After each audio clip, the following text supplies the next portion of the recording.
Welcome back to the next class, students. Now we are going to learn about emergency provisions. Okay, emergency provisions. எப்பெல்லாம் emergency அது அவசர காலம் சொல்ல. So அவசர காலத்தில் என்னென்னலாம் பண்ணுவாங்க, என்னென்ன ப்ரொக்ளமேஷன்ஸ் கொடுப்பாங்கன்னு பார்க்க போகிறோம். சரியா? National emergency article 352. The President under Article 352 can declare emergency if he is satisfied that India's security is threatened due to war, external aggression or armed rebellion, or if there is an imminent danger or threat. Okay, so President-க்கு rights இருக்குது emergency வந்து proclaim பண்ணுறது. அது வந்து எப்போப்போலாம் proclaim பண்ணுவாங்க அப்படின்னா war டைமில். So war time, extra aggression, so வெளிநாட்டிலேருந்து நம்மளை வந்து அஃபெக்ட் பண்ணும்போது ஸோ இந்த மாதிரியான காரணங்கள்னால என்ன பண்ணுவாங்க, எமர்ஜென்சி, நேஷ்னல் எமர்ஜென்சி ப்ரொக்ளைம் பண்ணுவாங்க. ஓகே, அதாவது 144 தடைன்னு சொல்லுவாங்களே, ஸோ அந்த மாதிரியான ஒரு ஆக்ஷன்ஸ் வந்து தடை பண்ணுவாங்க சொல்லுவாங்க. When a national emergency is declared on the ground of war or external aggression, it is known as external emergency. Okay, so external வெளிநாட்டிலேருந்து நம்ம வந்து தாக்க வரும்போது கொண்டு வர எமர்ஜென்சினா external emergency. On the other hand, when it is declared on the ground of armed rebellion, it is known as internal emergency. So நம்மளுடைய ஸ்டேட்டுக்குள்ளே ஏதாவது ஆர்ம்டு ரிபெலியன் நம்ம அட்டாக் பண்ணுற மாதிரி ஏதாவது ஒரு ப்ராப்ளம் நடந்துச்சு அப்படின்னா அது வந்து இன்டர்னல் எமர்ஜென்சி. ஸோ இது என்ன, country. Okay, this type of emergency has been declared 3 times so far in 1962, 71 and 1975. So 3 times வந்து இந்த எமர்ஜென்சி வந்து டிக்ளேர் பண்ணியிருக்காங்க. ஓகே, ஆனால் அந்த எமர்ஜென்சி வந்து டிக்ளேர் பண்ணக்கூடிய ஒரே ரைட்ஸ் யாருக்கு இருக்குன்னா பிரசிடென்ட் ஆஃப் இந்தியாவுக்கு மட்டும்தான் ரைட்ஸ் இருக்குது. Okay, next one, state emergency. So அதோட article 356. Under Article 356, the President can declare an emergency in a state if the governor reports that a situation has arisen under which the government of a state cannot be carried on in accordance with the provisions of the Constitution. அது நம்மளோட state கவர்மெண்ட்டை மீறி நம்ம ஸ்டேட்டுக்குள்ளே ஏதாவது ஒரு problem நடக்கும்போது நம்ம state கவர்மெண்ட்னாலையும் control பண்ண முடியல அப்படின்னா கவர்னர் என்ன பண்ணுவாங்க, ஸ்டேட் கவர்னர் என்ன பண்ணுவாங்கன்னா இந்த ப்ராப்ளம் பற்றின ரிப்போர்ட்டை வந்து பிரசிடெண்ட்டை வந்து சப்மிட் பண்ணுவாங்க. ஸோ பிரசிடெண்ட் வந்து அந்த எமர்ஜென்சியை ப்ரொக்ளைம் பண்ணுவாங்க. சரியா? The continuance of search on emergency beyond 1 year is possible only if emergency under Article 352 or in operation or the election commission certifies that there are difficulties in holding assembly elections. Okay, அதாவது இந்த state emergency இந்த மாதிரி 144 தடை எடுத்துகிட்டு சொல்கிறாங்க, அது வந்து 1 year இருக்கும். 1 yearக்கு மேலே போகுது அப்படின்னா அந்த ஸ்டேட்டில் உள்ள எலெக்ஷன் கமிஷன் வந்து ரிப்போர்ட் பண்ணணும். ஓகே, நெக்ஸ்ட் வந்து எமர்ஜென்சி ஆக்ட் 352 வந்து நடைமுறையில் இருக்கணும் அப்படின்னு சொல்கிறாங்க. Okay, next one, maximum duration of the emergency can be 3 years. So maximum எத்தனை வருஷம் இருக்கும், 3 years இருக்கும். The state is governed by the governor on behalf of the president. So அந்த டைமில் நம்மளுடைய ஸ்டேட் கவர்மெண்ட் வந்து யார் ரூல் பண்ணுவாங்கன்னா கவர்னர். யாருடைய வழிகாட்டுதல் பார்த்தோன்னா பிரசிடெண்ட்டோட வழிகாட்டுதலில் கவர்னர் தான் அந்த ஸ்டேட் எமர்ஜென்சி டைமில் ரூல் பண்ணுவாங்க. For the first time the president rule was imposed in Punjab in 1951. So first time பிரசிடெண்ட்டோட ரூல் எந்த இயர் இருந்துச்சுன்னா 1951 பஞ்சாபில் நடந்துச்சு. Next one, financial emergency. Okay, article 360. Article 360 authorizes the President to declare financial emergency if he is satisfied that the financial stability or credit of India or of any of its parts of it is in danger. Okay, so financial stability.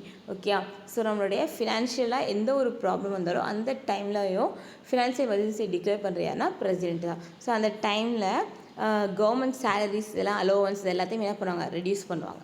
Okay, In this type of emergency, salaries and allowances of any class of persons serving state or union, including judges of the Supreme Court and High Court, can be reduced by an order of the President. So government ஒர்க்கர்ஸோட salaries என்ன பண்ணுவாங்க, reduce பண்ணுவாங்க. அதாவது நம்மளுடைய கவர்மெண்ட்டில் ரொம்ப financial வந்து ஷார்ட்டேஜாக இருக்குது அப்படின்னா ஃபினான்ஷியல் எமர்ஜென்சி டிக்ளேர் பண்ணுவாங்க. நெக்ஸ்ட் வந்து அந்த டைமில் கவர்மெண்ட் எம்ப்ளாயர்ஸ் அண்டு ஜட்ஜஸ்க்கும் அவங்களுடைய சேலரி என்ன பண்ணுவாங்க, ரெடியூஸ் பண்ணுவாங்க. This type of emergency has not been declared in India so far. ஆனால் இது வரைக்கும் இந்த மாதிரி எமர்ஜென்சி வந்து என்னது டிக்ளேர் பண்ணது கிடையாது. Okay, next one, amendment of the constitution. Okay, amendment of the constitution. Amendment means changes, அந்த தான் ஃபஸ்ட்டு கொடுத்துருக்காங்க.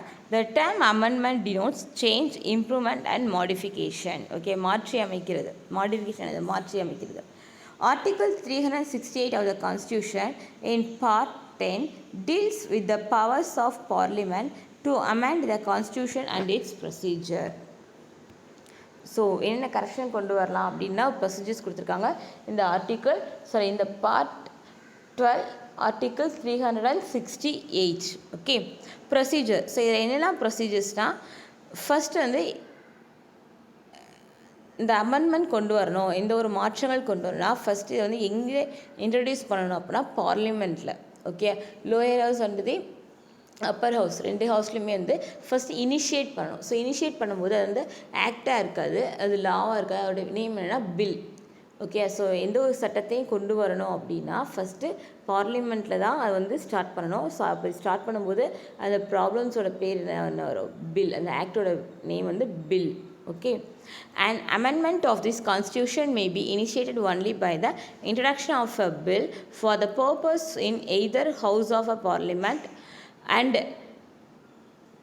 when the bill is passed in each house by a majority of the total membership of that house and by a majority of not less than 2/3 of the members of that house present and voting, it shall be presented to the president. Okay, so இந்த two ஹவுஸ்லேயும் அந்த பில்லை வந்து discuss பண்ணிவிட்டு பார்லிமெண்ட்டில் உள்ள 2/3 of the persons வந்து அதுக்கு என்ன செய்யணும், அக்செப்ட் பண்ணிக்கணும். அப்படி அக்செப்ட் பண்ணனா அந்த பில் வந்து யாருக்கிட்ட போகும் அப்படின்னா பிரசிடென்ட்கிட்ட மூவ் ஆகும். The president who shall give his assent to the bill and thereupon the constitution shall send amended in accordance with the terms of the bill.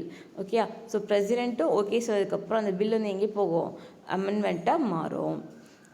The constitution amendment can be brought about only by the parliament. State legislatures cannot initiate for any amendment to the constitution. ஓகேவா, so நம்மளுடைய state government வந்து என்ன செய்யக்கூடாது, இந்த amendment கொண்டு வர முடியாது. பார்லிமெண்ட்டுக்கு மட்டும்தான் அந்த ரைட்ஸ் இருக்குது. சரியா, next one, types of amendments. Article 368 provides for 3 ways of amendments. Amendment by simple majority of the parliament. So parliament உள்ள நார்மலாக உள்ள மெம்பர்ஸ் எல்லாருமே என்ன செய்யுது, மோஸ்ட் ஆஃப் த மெம்பர்ஸ் வந்து அக்செப்ட் பண்ணிக்குது. ஓகேவா, next one amendment by special majority of the parliament. So பார்லிமெண்ட்டில் உள்ள இம்பார்ட்டன்ட் மெம்பர்ஸ் இருப்பாங்க இல்லையா, ஸோ அவங்களோட சப்போர்ட்டோட கொண்டு வரலாம்.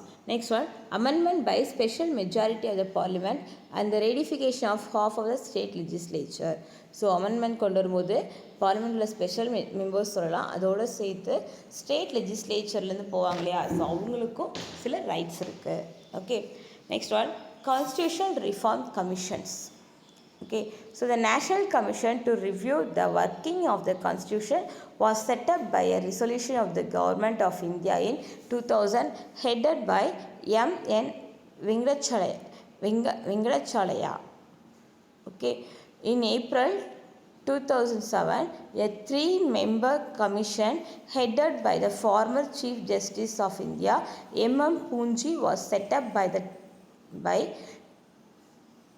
the government to take a fresh look at relative rules and responsibilities of various levels of government and their interrelations. Okay, so constitutional reform commissionனா நம்மளுடைய constitutions வந்து கரெக்டாக ரெகுலேட் ஆகுதா, அது வந்து கரெக்டாக வந்து வாட்ச் பண்ணுறதுக்காக கமிட்டி செட் பண்ணுறாங்க. ஓகே, ஸோ அந்த inter relations, state and central government relations எல்லாமே கரெக்டாக ரன் ஆகுதான்னு பார்க்குறதுக்காக இது கொண்டு வந்திருக்காங்க. ஓகே, ஸோ இதோட லெசன் ஓவர் ஸ்டூடெண்ட்ஸ். ஆல்ரெடி நம்ம பாதி கொஸ்டின்ஸ் மார்க் பண்ணிட்டோம். இல்லை 6th ஒன் கொஸ்டின் மட்டும் மார்க் பண்ணிக்கோங்க. So the 6th one question is about national emergency. Okay, so marking the page number 244 national emergency. So இந்த ஹெட்டிங்லேருந்து மார்க் பண்ணிக்கோங்க.